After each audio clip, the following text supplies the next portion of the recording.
afternoon, everybody, and welcome into the Purple and Gold Studios here in downtown Hopkins, Minnesota. We are at the Skoll Marketing Studios. Exactly. And my name is Chris Tubbs, but as you know, I am not alone because I am joined by the spin doctor himself, the one and only Minnesota Vikings legend, Chuck Foreman. Chuck, good to be back. It is good to be back. No doubt about it. You know, I've enjoyed it so far, and I'm looking forward to the future. Awesome. Yeah, I am too. The only thing is I got to figure out which one of these cameras.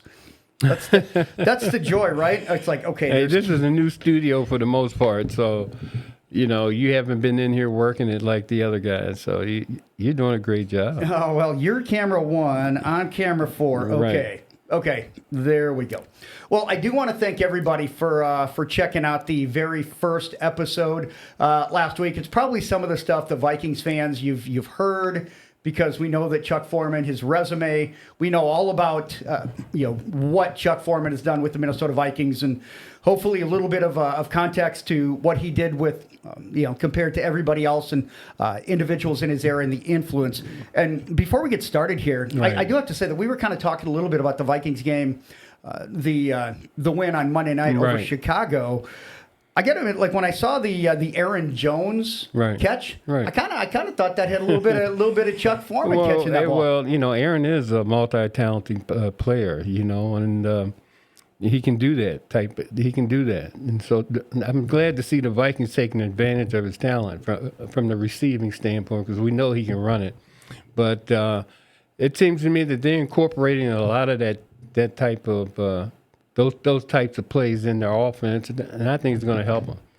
Yeah, I'm very, very hopeful that they indeed they do Right. more of the Aaron Jones, and Jordan Mason. I thought Right. both those guys. I think both those guys are capable of catching the ball. Well, we've got a great running back room for sure. You know, they got a lot of talent in there, and as long as the offensive line continues to improve and give them their opportunity to showcase their talent, I think the team will be a lot better, no question. Well, some injuries hopefully hopefully those won't be big deals going into week 2. Well, this is the NFL, and the next guy up is supposed to be able to play.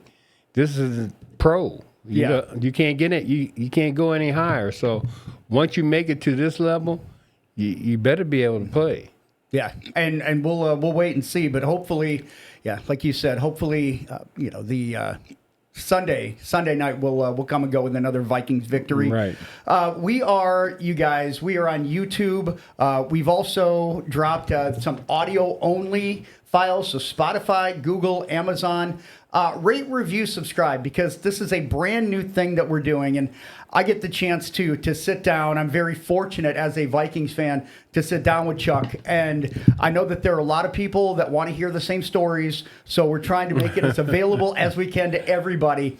And if you don't want to deal with my switching of the cameras, which I'm going to get better at self-producing, but just be sure to rate, review, subscribe, leave a comment. Let's get into the YouTube algorithms, and let's really let's show them that Chuck Foreman's got some pretty cool stories, and we're going to sit here and we're going to get them out of him. But that being said, last week we talked about your career, but I want to take kind of a 30,000-foot view over the entire 70s. Right. Because one thing, and I told you, Super Bowl day, and I talked with Jim Rich a little bit before he left. Mm-hmm. They used to have these half-hour highlights of each of the Super Bowls where you could kind of go back and you could see, it's like, okay, you kind of got to see what happened. They don't do that anymore. And I want to get into the 70s, because as I'm looking at it, I mean, there were some really, really good teams. And I kind of go back and I look at the quality of those teams, and I look at the 80s and the 90s, and I know things have changed, but where would you stack up the 70s in terms of all of the decades of NFL football? Because it looked like they had some pretty good teams. Well, we did, and I think in the 70s is when the NFL really started to take that major step forward in its popularity and its talent, and the teams that were we had a lot of consistent teams that were winning, and had some great players there. And so I think the 70s is the era in which the NFL took that major step in popularity. I'm going to go through each one of these, and I just want you to give me a little word association with each of these teams. The Pittsburgh Steelers, 4 Super Bowl wins in a 6-year span. Some people look at them as the team of the decade. When you think of the 70s Steelers, what are your thoughts? Well, that's what I think, too. I think they have great ownership up there. They had the same coach. They've only had 2 or 3 coaches in Pittsburgh, which is in unreal. its history, no doubt about it. So they've got great leadership there. They've got a great foundation there, and coaching leadership. They have great players there, and everybody likes to play in Pittsburgh. And they've got some great fans. And so when you see an organization like that that's consistent, that wins, they got Super Bowl wins, and they stay loyal to their coach. They aren't, switching up every 3 years. Yeah. Because every now and then you're going to have a off year. Like it's going to happen, but that consistency, and that's something that you need that stability. And then teams are getting better. So if the Super Bowl was that easy to get to, everybody get there sooner or later. But you got the teams that haven't been there. But it's you got to have a great organization, and that commitment and dedication and all that kind of stuff that it takes to be, a winner in this league.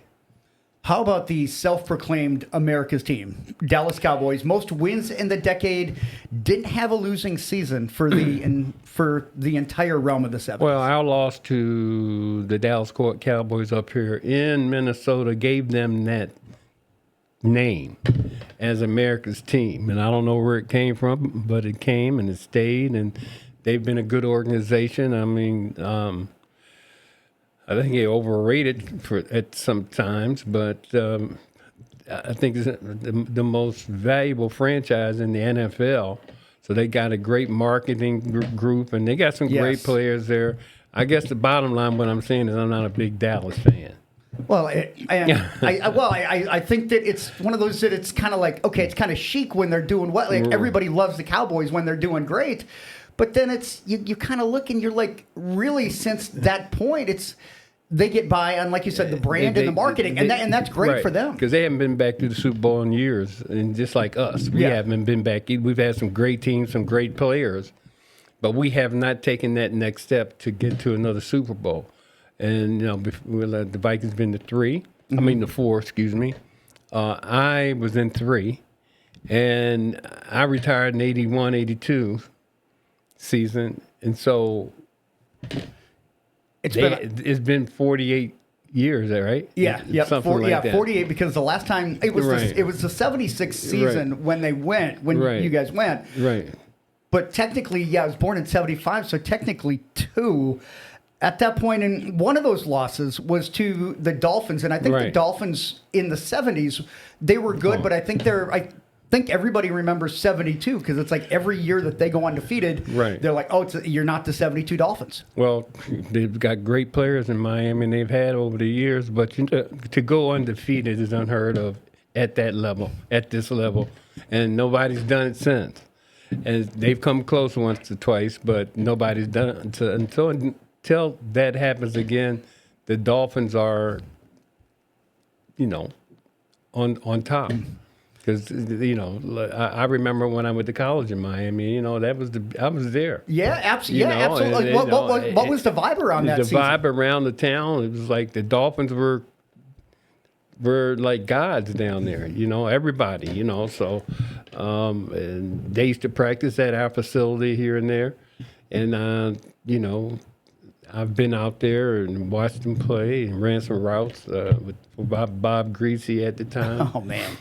So those are kind of some of the things I remember with the Dolphins, but unquestionably, probably, in my opinion, the greatest football team assembled in that era. If somebody does end up going undefeated, and I'm not saying, Right. I know the Patriots had a chance in 08 before the Right. crazy catch by David Tyree, and we always start to hear if teams get to that point, can they chase the 72 Dolphins? If they do, in the way that the NFL has changed, Right. does that diminish what the Dolphins of 72 did? I don't think so, because I don't look at this like most people. I look at it in that era.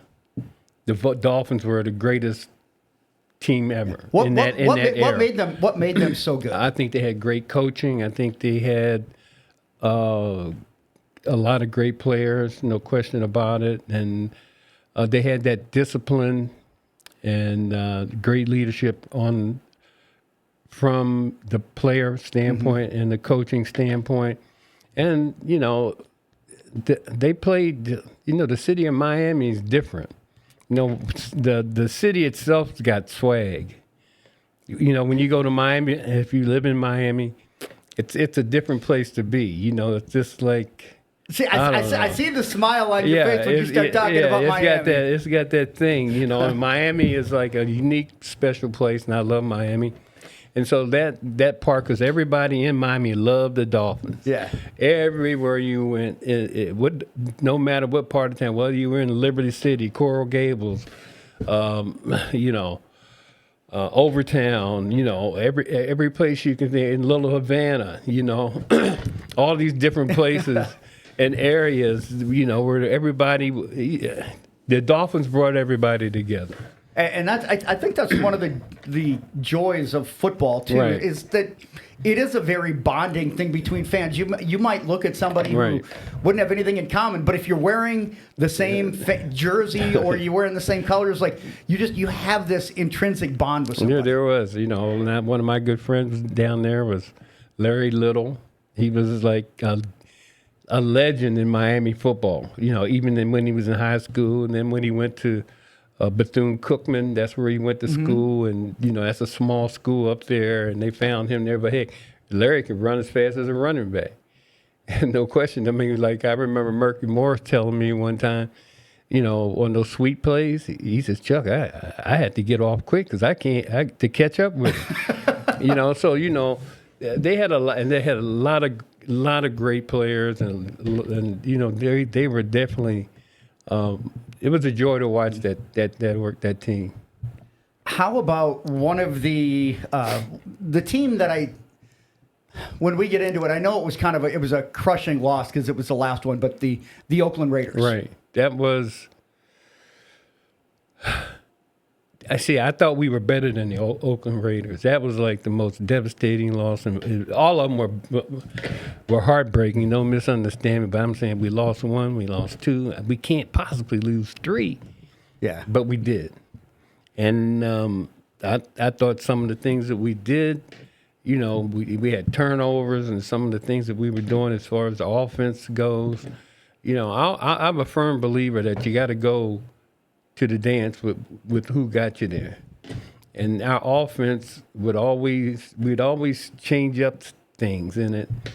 And trying to get too cute, or trying to something new. I don't know. Came giving them different looks and stuff like that. My whole thing with the guys that we had, let's just line up and go at it. Yeah. And the best man wins.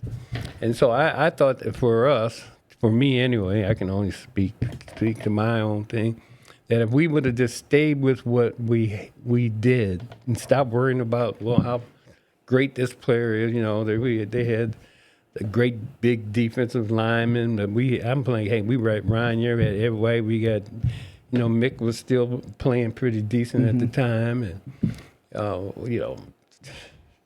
I'm just a young guy, so I can't speak to, or I didn't have any say-so on anything, but I thought sometimes we hurt ourselves by some of the things we did. That's my personal opinion. Everybody came to play, no question about it. I'm not taking anything away from Oakland Raiders because they did beat us, but there's only one team that we played that I thought was a better team. And that was Oakland. And that was the Miami Dolphins. Oh, the Miami Dolphins. Okay. Yeah. Okay, Pittsburgh, Oakland. I did not think either one of those teams were better. I mean, that they would beat us like that. And then when we come back on Monday Night Football after losing to Pittsburgh, hey, we blow them out. Yeah. You know, and so that team, that was the same team, same players, different result. And so that was the team that if they would, that team showed up in the Super Bowl, that's the result would have been the same. But somehow it didn't. Well, let's go to the 69 and 70. They Vikings are in their first Super Bowl, Right? And lose, and you start out and a ton of all pros with Bob Grimm and Ron Yeri and Eller, Page, Paul Krause. You get to 72, and I think this is where you start to see a few changes with the roster because Fran gets traded away, who played from 61 to 66. Joe Cap was in 72 coming into 73. I know that Carl Kostolki had that horrible. And accident. he was one of the greatest leaders of this team, but whether people knew it or not, he was well loved and well liked, and just a great guy. I'm going to touch on that a little bit because you look at his resume before then and just everything that he was to the team, and I mean that was your rookie season coming in. So, what you were just coming in, but when something like that happens. How does that change the vibe of the team? Well, and I mean, that was totally devastating because, from what I understand, I never played with Carl, but I know that his reputation here and his contribution to the Vikings will always be remembered and significant in the Vikings history. And so I just knew from what all the players were telling me what kind of person he was, what kind of man he was, what kind of player he was. But he was, again, like for instance, Jim Marshall, a great leader on that defensive team. Those two guys were the guys, and I think they had, what's the guy's name? Lonnie Warwick. They had some great players and some great characters, And unfortunately, I didn't get a chance to play with them, but they set the standard here in Minnesota as far as the Vikings and the reputation. Joe Cap too, because Joe Cap was the guy. Yes, he was. That was the great leader on that team, and everybody loved him. So and when I got to Minnesota, they had this great reputation. Hey, I used to watch them when I was in high school, junior high school. Yeah, I was going to ask, what did you know about the Vikings before getting drafted? I knew a lot about them. I used to watch them all the time. I was in ninth grade, I think. And next thing you know, I'm in the huddle with the same guys. I mean, that's got to be kind of surreal when you see these guys that were like, hey, they went to a Super Bowl, and guess what? I'm in the same huddle at them. Yeah, exactly. In 1969, I was going in my junior year, I think, in high school. And, I'm watching the Vikings play. And then a few years later, the same guys are in the huddle, and I'm like, wow. I had to pinch myself for a minute but I couldn't have been drafted by a better organization, let me tell you, because they had everything in play. They had the leadership, they had the talent, a great coach, great ownership, no question about it. And when I came in here, it was for me, in that era especially, I came into a team that was very mature, very professional. I'm not saying it. When you make it to the league, you're a pro. It's a difference when you're a professional. Did you feel like this organization and this team, they were professionals, all of them? Did you feel it maybe at that point coming in because of the guys that they had, maybe some of the pressure? Because you're a first round pick. You got a lot of, I don't know what kind of expectations you were kind of set upon you in the offseason going into week one, but I mean, with all these guys, you don't have to be one of those quote unquote leaders. You can kind of ease your way in, can't you, with all those vets? Yeah, they had great leadership, and I had Bill Brown, Dave Osborne, Oscar Reed, and guys like that. Showing me the way, because to be quite honest with you, running back was a pretty new position for me. Wide receiver was new. cornerback was new. I was playing 3 different positions, and I really didn't know all the little small minor details of being a running back. Well, fullback, that's what I played. And so those guys really, and they knew I was coming in to take their place. So was there a little bit of like angst or anxiety or No. like trepidation? So they were willing to help you? They were outstanding, and you know, they called me rookie. Hey, rookie, this is the way you got to do it. Look at this, look at that. Remember this, remember that. And they were exceptional as far as sharing their knowledge with me. Because really, like I said, playing running, I mean, I was MVP in every All-Star game I played in as a running back, and I was just new to it. I was just running, you know. I was just naturally just running. But all the other little detailed things, picking up blitzes and trying to identify when they're going to blitz, reading the 2 linebackers when I'm coming out of the backfield, watching the middle linebacker and the weak side or strong side linebacker, and trying to figure out, watching them and see where they're going. And then that would give me, that would tell me what I needed to do to get open. And generally one-on-one with a linebacker, you know, I was winning it. Yeah, you got to feel pretty good. How much of an influence did Jerry Burns have in terms of getting you ready for certain points of playing running back? Well, they implemented that offense. I mean, they threw the ball to the backs for sure. But when I came in, and it was, you know, with my ability to, my escapability, I guess you can say, and all that kind of stuff, it kind of changed the game. So he revolutionized the game with the offense he implemented to use my receiving and running ability. So you know 73. Right. You start off hot. You finish the regular season 12-2. You beat the Redskins in the playoffs. You go to Dallas, beat them on the road 27-10. Right. And next thing you know, your rookie year, you're in the Super Bowl. So right. I mean, your first year? What are you thinking when you get there as a rookie? Well, it was exciting, no doubt about it. And then not only being in the Super Bowl, but being in the Super Bowl against my favorite NFL team before I got to the Vikings, you know, the Miami Dolphins. And I knew who those guys were. I knew a couple of them. And just to be able to play against those guys, you know, I was excited.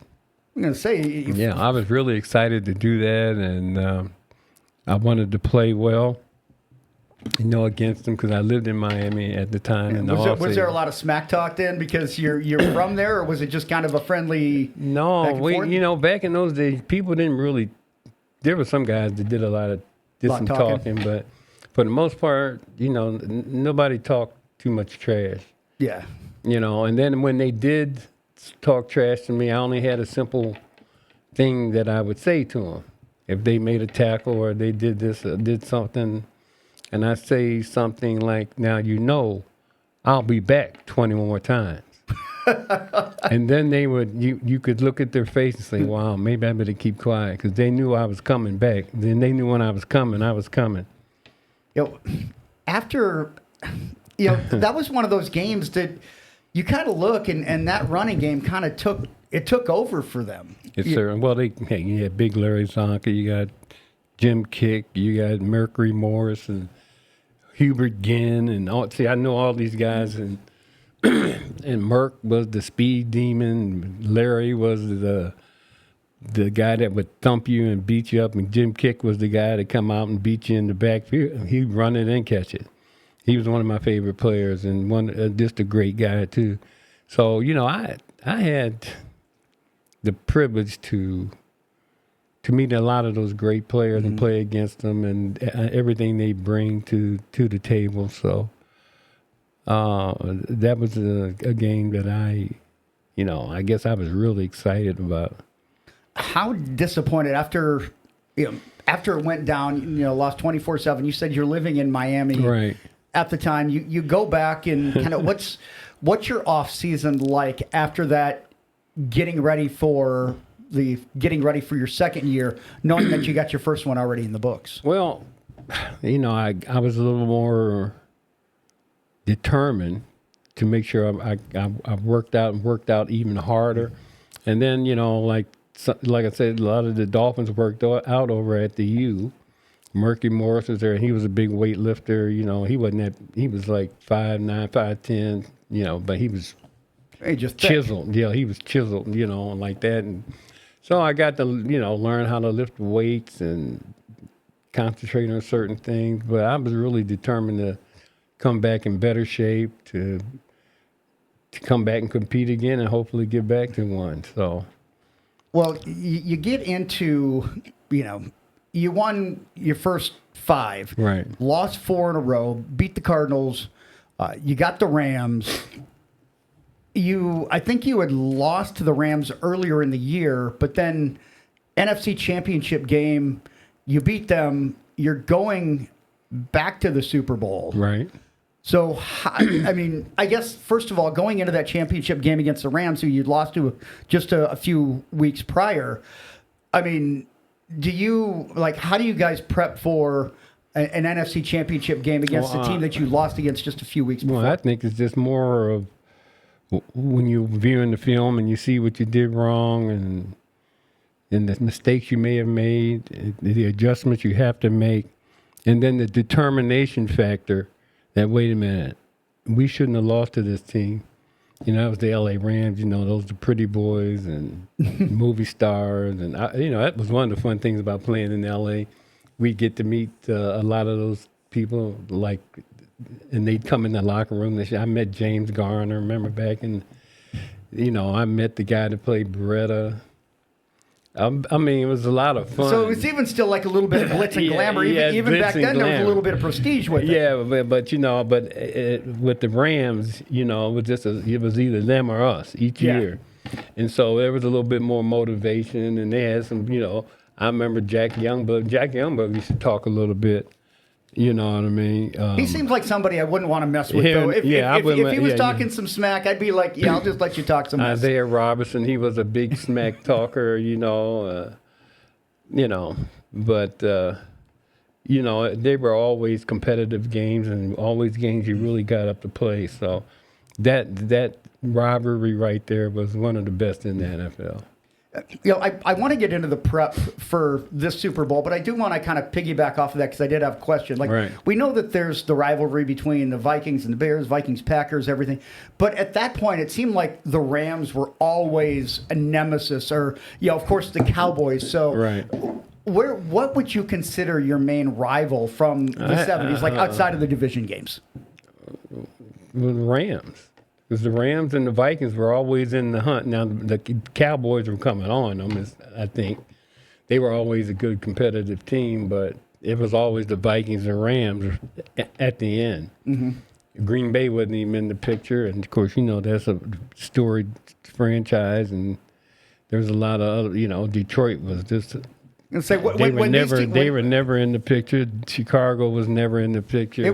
That was your... That was your decade. You look at all these other teams, right. It's like, it was kind of the Vikings and everybody else in the North. There was Vikings and then everybody else. And so that was the heartbreaking thing about it, because we knew we had the talent, and just seemed like that one Sunday, man, it just never happened for us. So how did the prep, because you had gone through one loss, and some of these guys, that was their second. So... Mm-hmm. Prepping for the Steelers, what was the prep? Was it different?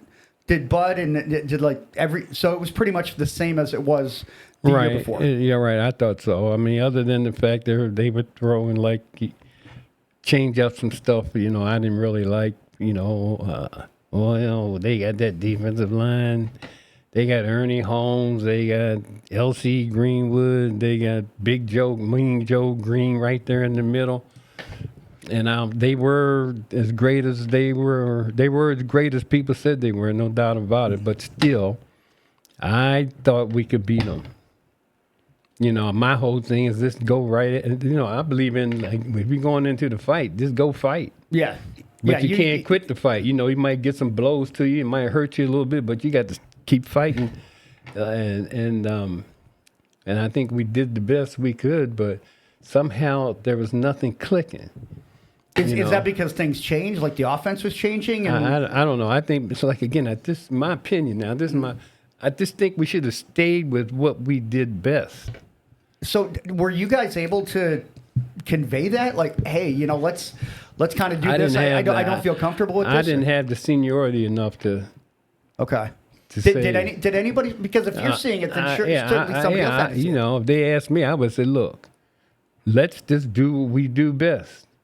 And we lose doing what we do best. Yeah. Let's not try to trick people. Let's not try to throw something new in. Like, we put this formation in called the jam, whereas I'm the fullback, and then the other guys were just right behind me, pretty much touching me. You know what I mean? I'm like, okay. And the idea was that I would go one direction and the other guy would go the other direction.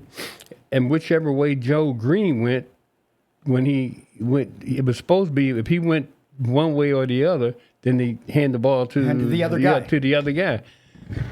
But guess what? Didn't work. Joe Green just stopped the whole thing up the middle. So, it wasn't even him and Ernie Holmes in there. It's like, wait a minute. But what we would have done normal, we wouldn't have run formations like that. Because first of all, it put me too close to the line. Yeah. And secondly, I feel like that works against. I feel like that works against what your game is. Yeah. I mean, get me back. Look, I just tell them, look, I'm going to step back here. Instead of 4.5 yards, I get 5 yards. Yeah. Because I had a quick start, and when I'm getting the ball, I'm going full speed. So when I'm making my cuts, when I make my decision to go up there, I'm going full board. You know what I mean? Now, I might have to juke a guy. Then there's some times where I had to get a guy out there one-on-one. I just get rid of him, juke him out the way, and go get my yards. But, I don't know. I just believe in go to what your strength is. Yeah. And my strength was, my ability to get off the ball. My ability my run read situation was pretty darn good. Yeah. And then secondly, and the most importantly, I could come out of the backfield and they couldn't handle it. Well, and that's the thing. I think that I don't think they realize, and it sounds like it's just kind of frustrating because they took away your strengths to try to do something that was different that they hadn't done. Right. And take you out of your game because. Right. It's fun because I can understand the concept when you got two great defensive tackles like that, and you got a great defensive end, two of them, and you're trying to offset that. But my whole thing is, I got some great players in front of me too. Let them just go. Yeah. Let them just go fight, and then whatever they do, I'm like, hey, just take them any way you want to take them. I don't care where you take them. Because wherever you take them, I'm going the other way. Yeah. Because I could do that, Yeah, I mean, you felt... But we didn't get a chance to do that because, you can't try to, I don't know, fake somebody out and try to get them to think something when you got great athletes like that, sometimes you can overcomplicate. You can overthink things. Yeah, you can overthink things. Yeah. And that's my whole thing, and all of our losses and stuff like that. I'm not, look, we had some great teams, great coaches and all that. I'm not saying that. I'm telling you my own personal position. Yeah. My own personal feelings about what we had, which I had every confidence in every player that we had, that when the challenge was going to be there, they would have rose to the occasion to execute. Yeah. That's my opinion. No, and I think there's something to that because when you've got these guys, these players that have been doing the same thing and you've gotten into this rhythm, this routine, and these are your strengths. This is what you work all year for, and then at the end because if you're thinking it, then again I have to imagine that there were others that were thinking it as well. I wanted to get in what we call our purple offense, which puts me in the slot against just anybody. It didn't matter who they put in there. Most times they would put a linebacker out there, on me, and I'm like, and your skill set was so unique. my skill set was like, oh, you putting him out here? That's like a no-brainer. Yeah. So well, anyway, that's my feeling. Well, no, I think there's, and I'm glad because I think that I hear it from you about the real frustration about the opportunities missed in the moment. So, so 75, you win like your first 10 games, but not against quote unquote winning teams, and then end up not making the playoffs. Was that, after the 73, 74, you don't make the playoffs in 75. Was there kind of a... You mean we don't make the Super Bowl? Don't make the Super Bowl, yeah, sorry. Yeah, but that's because we got beat by the Dallas Cowboys on that fluke play where he pushed Nate Wright. The push-off. The push-off, and so that was our best football team. Had we gone to the Super Bowl that year, we would have won. But we lost that game on a fluke call, and now if that was today's game, the instant replay would have brought it back. Yeah. You see, that was left in the but the guy, you could see they pushed Nate. He pushed Nate. And that was my roommate. They pushed him. And I just said, no, that's not going to fly. It's not going to stand. Next thing you know, they saying it's a good play. Yeah. That was our greatest football team. 1970, but that was our best team. What made that team? It was just everything was clicking and cooking on offense, on defense, special teams. Every aspect of it was great. I was setting, I wasn't trying to set, but I was just like everything was just flowing, running, receiving, everything. And, and then our other position players were doing well, and defense was doing their thing, and they were playing as good as they can play. The best football team we had assembled, even though it might have been the same guys, but everybody was hitting on the same cylinder.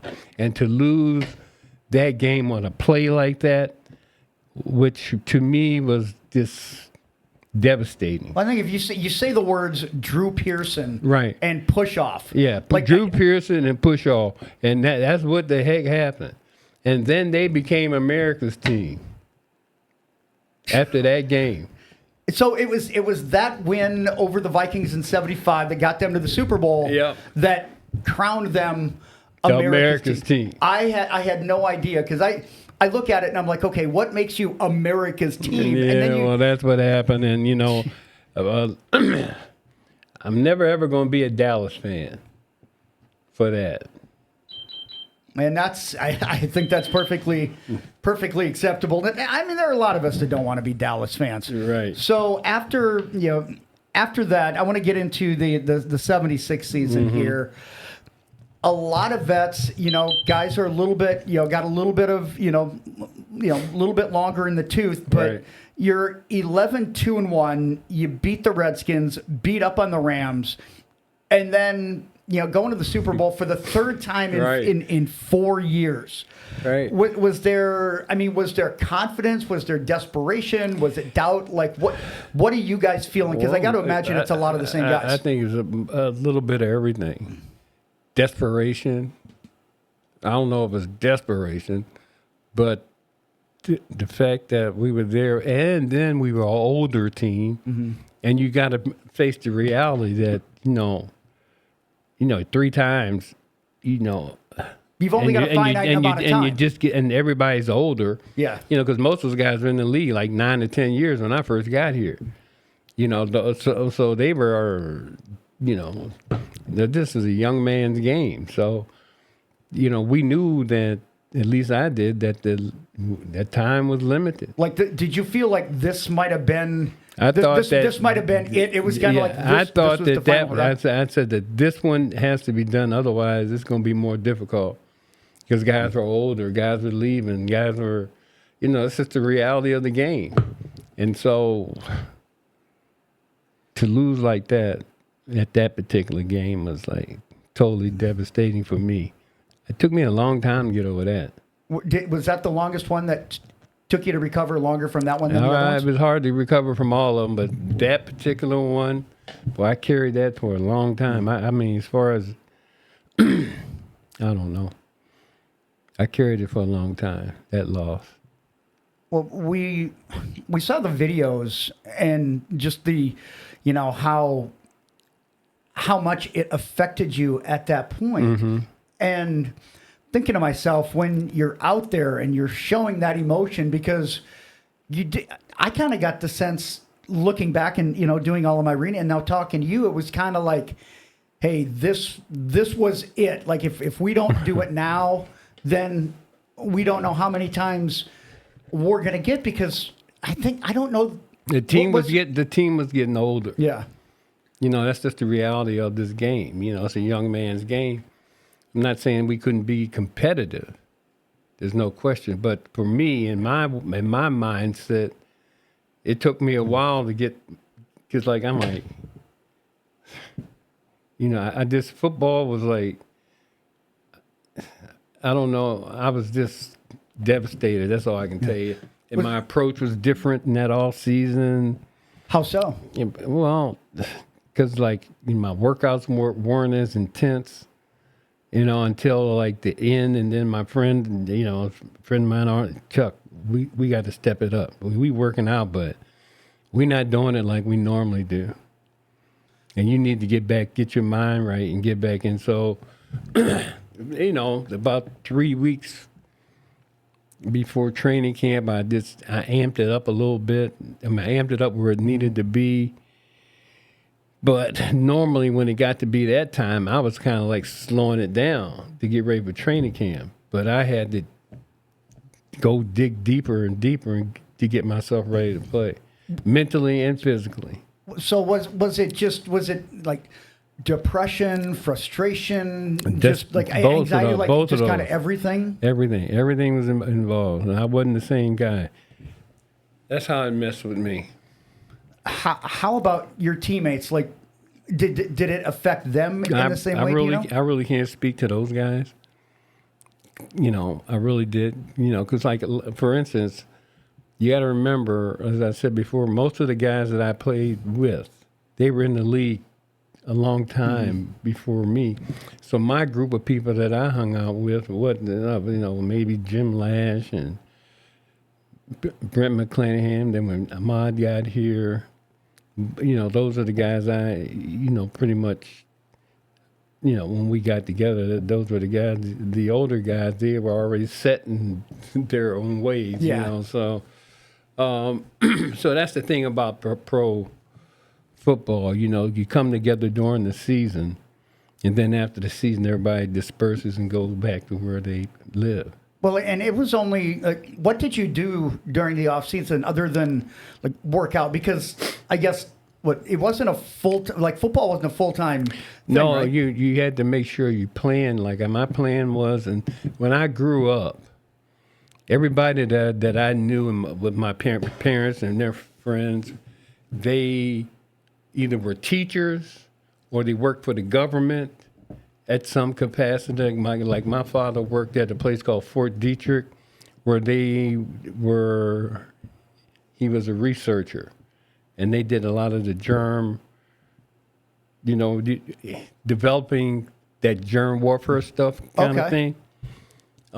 That's what my father did. He worked for the government. Most people worked for the government, or in my mother's and father's group of people, they were all, had great jobs. Stable incomes. Stable incomes, great people. Like I said, I have one of my mother's friends and my mother and father friends named Rutherford B. Atkins. He was a professor down at Tennessee State Fisk. Then he ended up here, up in D.C. There. But he was also a Tuskegee Airman. Wow. And I didn't even know that until later. Oh, that's awesome. But, those are the kind of people that I was exposed to, great people. And even his wife was, she was at Fisk. So Fisk University, that's in Nashville. But I'm just saying, and I'm bringing these people up. I never really speak to them. I'm not bragging on it or anything like that. But that's just the kind of people that my parents and the people in my community, great people, and and they, and so I had a lot of people, a lot of good, I don't know when you say role models, but people that were successful in my time. Being a teacher was a big time thing. Well, a lot of positive influences. Yeah, because it's like all that. So my thing was I wanted to be a teacher. So I went to college. I know one thing. My parents said, "You going down here? You got a free education. You better get your degree." Wow. Because and don't be coming home thinking you're gonna, And so there was a lot of different things in my time, and especially where I went to college at the University of Miami, and it was just starting to integrate the program. Mm-hmm. And we only had one or two black guys down there at that time. And then, me and my parents just got the right to vote in 1965. And we talking about 1964. I'm going down in Florida, and on the way down there, we're going through Georgia and all these places, man. And there, it was different then. And when you stayed at a hotel, you couldn't stay at that. We had to stay at the black hotel. Yeah, a lot of segregation at that point that you were dealing with at that point. So we were dealing with that, and then just the fact that I was one of the first black athletes going down there. And the responsibility that I had, that my parents shared with me, what my responsibility was to make sure that I handled everything in the right manner. And, of course, my parents, they raised us to be respectful and stuff like that. But to make sure that I put the work in the classroom, set a good example for the people that come behind me, and to, be all I can be. I love hearing that story because to me, I love when you talk about somebody laying the foundation for success. Right. I think that people think you can just show up and you can just do the work. It's like, no, there's a lot of work that goes in behind the scenes that you have to set up, and it's a process. You have to build this along the way. And my mom, before I went to college, my mother would, she when she got home from work, there was a day that once a week when I was getting ready to go to college, she would have me in there. She would, okay, here's how you wash your clothes, and then we didn't have dryers back then. Back then you had to hang your clothes on the clothespin, so she had me, making sure I knew to wash my whites with my whites, the color with the color. She made me wash my own clothes for about 6 months before I went off to school. She teaches you that independence. She wanted to make sure I had everything that I in place, and so all those little things, and then how to pack and how to fold my clothes, all that kind of stuff. And then my parents got into what challenges might be going south, because I'm from Maryland. I'm right on the Mason-Dixon line, and so they made sure I was aware of how I needed to handle certain situations in order to avoid conflict. You know what I mean? And believe me, there were some times I wanted to say some things, but I bit my tongue. Mm-hmm. But I'm just saying that, when you look at the University of Miami now, and you see the success that they've had, and they talk about all these players that have been there, the Michael Irwins, the linebacker that played for Baltimore. Oh, Ray Lewis, and they talk about all these guys. They had great success, no doubt about it, and everything. But the guys that opened the door, the first four of us, were all honor students. All were great players. Number 1 draft choices, or number 3 draft choices. I'm a number 1. Burgess was number 1. Tom Sullivan was a 3rd or 5th round. Then they had the greatest of us, one of the best receivers that probably in our era, a guy by the name of Ray Bellamy. Unfortunately for him, now he was about 6'4", 220, could run like the wind, could catch the ball, but he was in a car accident, and it snapped his femur. Oh. Now, in today's world, they'd have repaired that, and he'd been back there. But he was a great example because he was the first black athlete there. But he's a great student, and he showed us the way. And, you know, we had a nice community there in South Miami, and a good people there that we could go have dinner with. I'm gonna say, how much did that support system? That support system was great. You? It helped a great. And then we had the president of the school, Henry King Stanford. You know, I remember when I came down, and then my parents and I went over there to meet him because he was the guy that was insisting that the program be integrated. And he sat down with my parents and me and told us what he had in place and what his plans were, and if I had any issue, to come to him. So he was willing to take care of you personally then? And me and the guys. So if I had an issue, I didn't go to my coach. I went to the president of the school. You know, and I used to go over there, and when I would go to class, I'd stop in there and say hi and all that. And he always made time for us because he was kind of like an adventurer. He was like a Indiana Jones type guy. No, I'm serious. He'd go on all these big trips to all over the world, Egypt, everywhere. And he was one of those. He's like a world traveler. Yeah, and you could sit and listen to his stories, where he's been, what he's done, and all that. But the bottom line was, his office was open. The whole staff in there, you know. But it was just like, I'm sure that most guys, when they went to college, they didn't have access to the president. Mm-hmm. So if anything happened, I'm not just talking about me, Ray, Burgess, you know. I didn't go to the coach.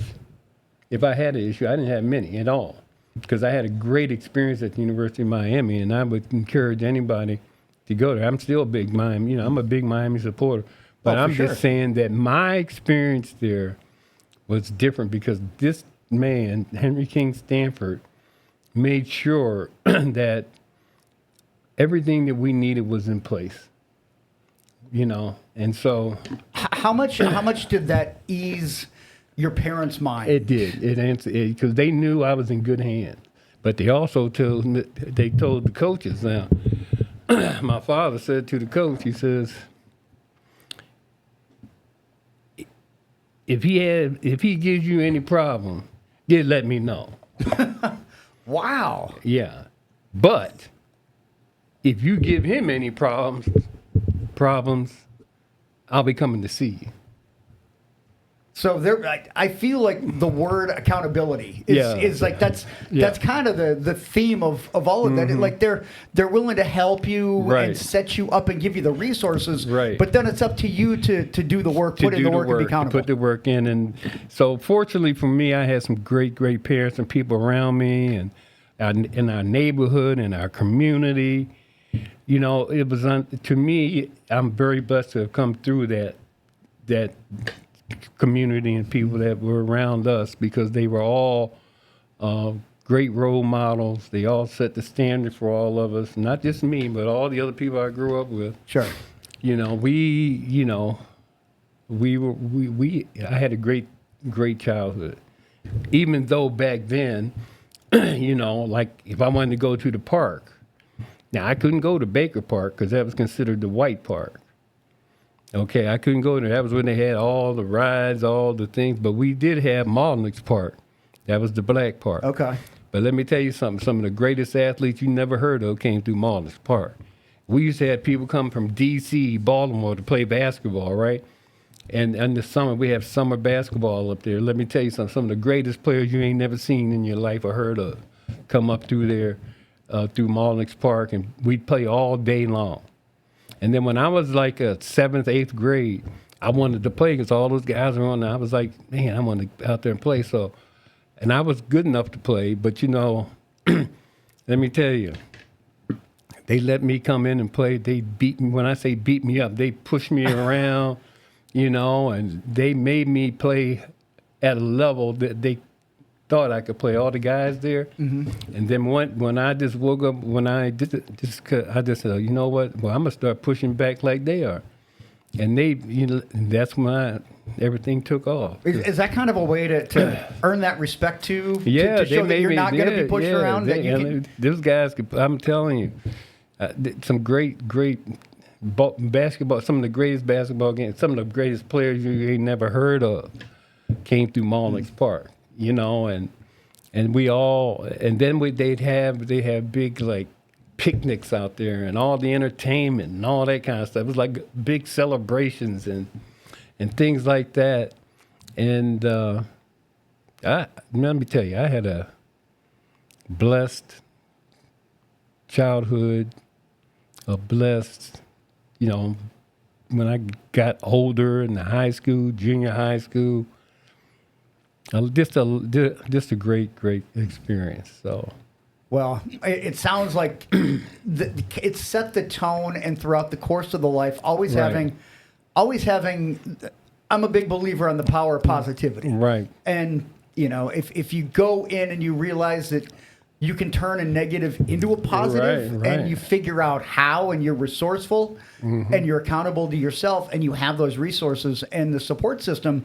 I kind of feel like there's really nothing you can't do as long as you're willing to put in the work. And that's true. So like, you know, and I was talking to you about the University of Miami, and that's where I grew as a young man, great experience and all that kind of stuff. So, you know, I always tell people, wait a minute, you know, those guys are great players. But I'm telling you what, the first down there were great too. Yes. Because they don't have all the media and all the hype and all that kind of stuff. And now you know, guys talk trash. Back in that era, you didn't do all that. You know, that was not, you know, you didn't want to talk trash. And that wasn't allowed. Yeah. But, you know, so now you got guys, they, you know, get out there and showcase. Yeah, a couple of things I did want to ask, and you know, you talked about the media. What was the media like in those days? Because I know, like everybody today, you got a cell phone, you got bloggers, right. You got podcasts, you kind of got anybody that has a phone can be a member of quote unquote the media, and, right. It drives me nuts. Like there are a lot of really good, you know, talented people out there, but then you got some that are just out there kind of doing things for the wrong reasons. How were you guys treated as athletes, maybe growing up, and then like here in the Minneapolis St. Paul market? Well, the media was different back then, because you know those guys, they had their beat, you know, and they, you know, they weren't. Was it more personal because there were less? Yeah, I think it was personal, but I also thought it was respectful. Like if they said something about you, it wouldn't be like it is today, where they just rip you apart. It was done with a little more class, but now. You know, with everything that's going on and all the access to 24/7 media stuff, you know, you from 1 minute to the next, you just don't. You know, a guy like Bob Sandovier and Jim Rich can say whatever they want. It's 24. Yeah, it's 24/7, and you know, it's like I personally can't do a 24/7 news thing, and it's just repetitive. Yeah, and that's kind of we're in this society where we are this hyper attentive society, where it's like we get it and then we're on to the next, and then we're on to the next. But you see, the whole thing is like, in my opinion, you know, people hear things and they don't do their own personal research. They just take it at face value. They just take it at face value, and you know, people. I'm like, well, why would you think like that? This is happening to you right now. Why would you allow that? You know, and they can't give you an answer because they think everything they see on all these different apps and places is real. Yeah. Like, hey, look, it's raining outside, and you trying to tell me it's sunshine. Yeah, it's amazing how if somebody has access to information about a player or a situation, it's like.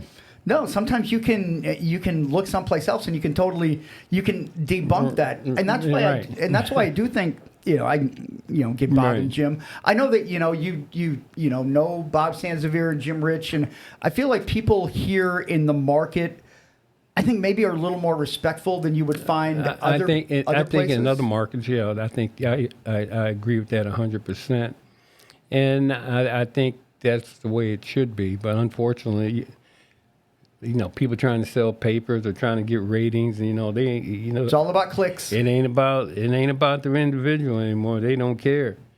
If it'll sell or give you a good rating, it's going to be out there. And that's one of the reasons why I wanted to do this too, to sit and hear these things from you, and not just sound bites, because it's great that people can you get a sound bite and you can run with it, you can put in a story, and you can say, well, X, Y, and Z about it.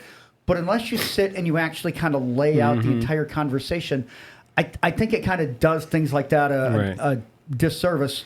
Last question I want to ask you today, because this has been great, just hearing about the decade, but then hearing about your background growing up. Right.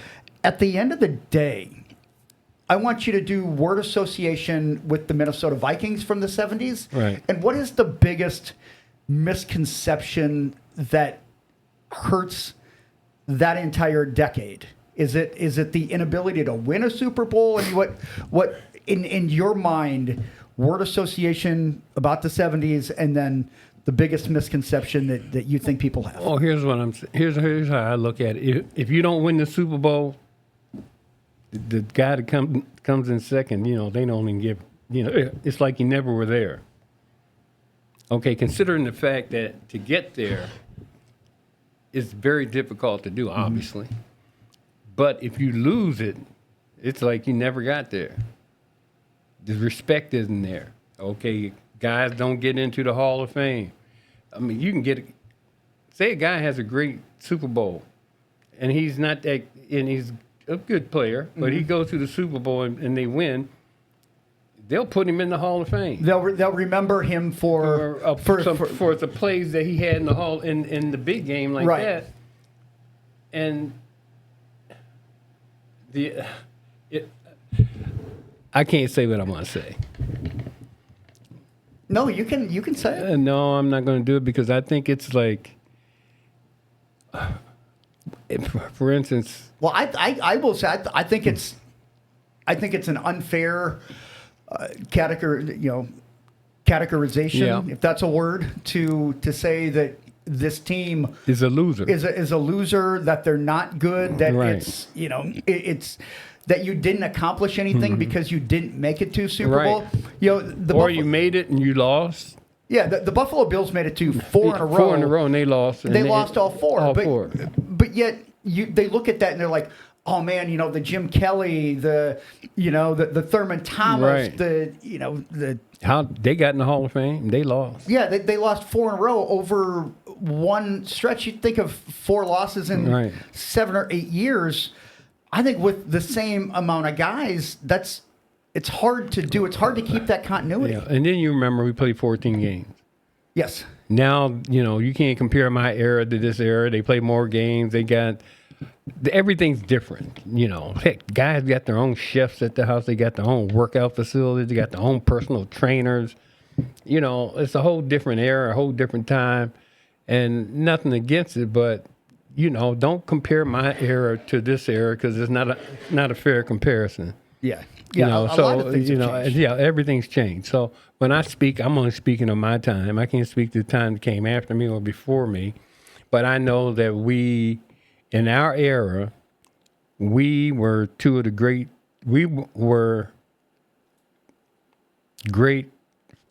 football team, a great organization, one with a lot of class. Yeah.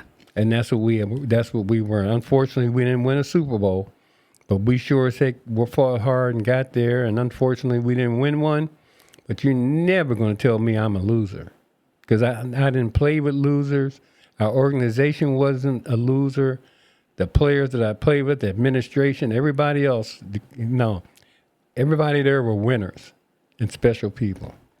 Those teams, the Dolphins, the Raiders, the Steelers, and the Chiefs, those teams don't get recognized as being great teams if they're not beating a great team to win a Super Bowl. Exactly. If they would have beaten a Johnny Come Lately that didn't have maybe luck their way to it, very dominating.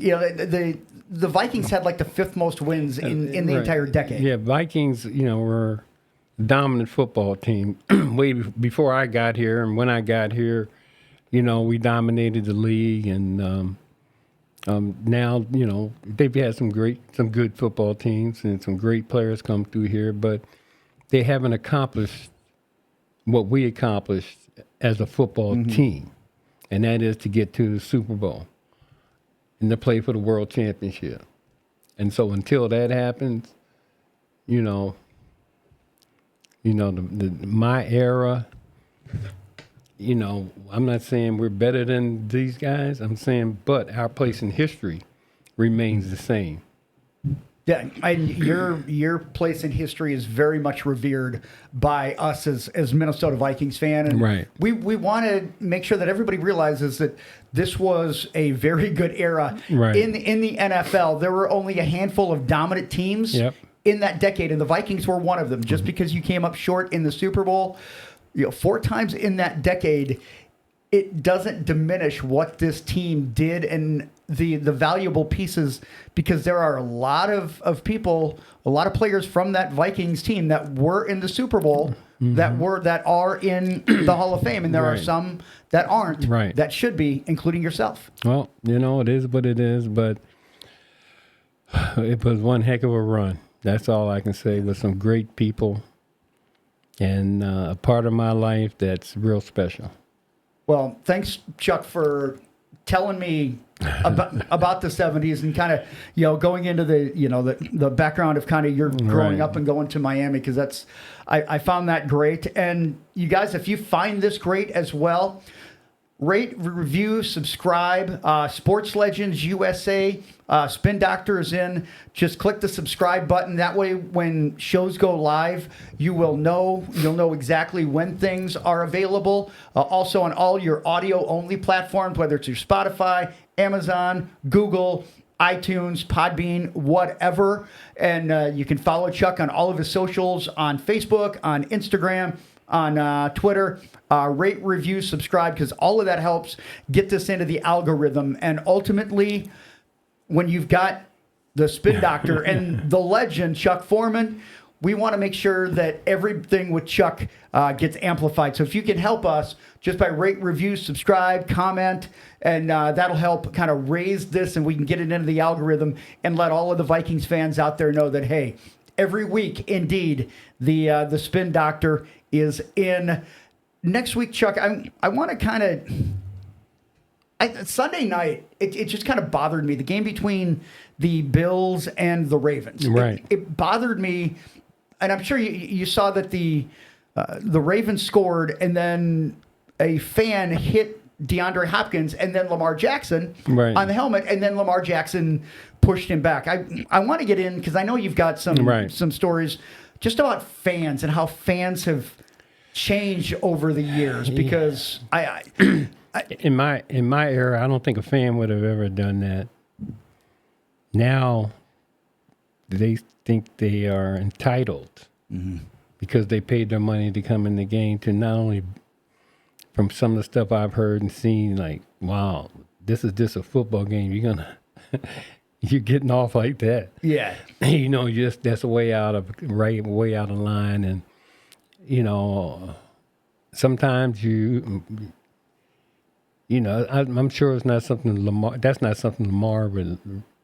He wouldn't normally react like do, that. But the fact that, you're doing that to the player, I mean, what gives you the right? Yeah. And I've always wondered what goes into human behavior. So I want to get into that a little bit more next week. Sounds good. All right. For Chuck Foreman, I'm Chris Tubbs. Until next week, hey, we were 1-0 over the Bears. Let's make it 2-0 over the Atlanta Falcons. I still cannot forgive the Atlanta Falcons for 1998. I'm sorry, Morton Anderson. I know you played for the Vikings for a bit, but get the dirty bird out of here. Let's go 2-0. Till next week, skol, everybody.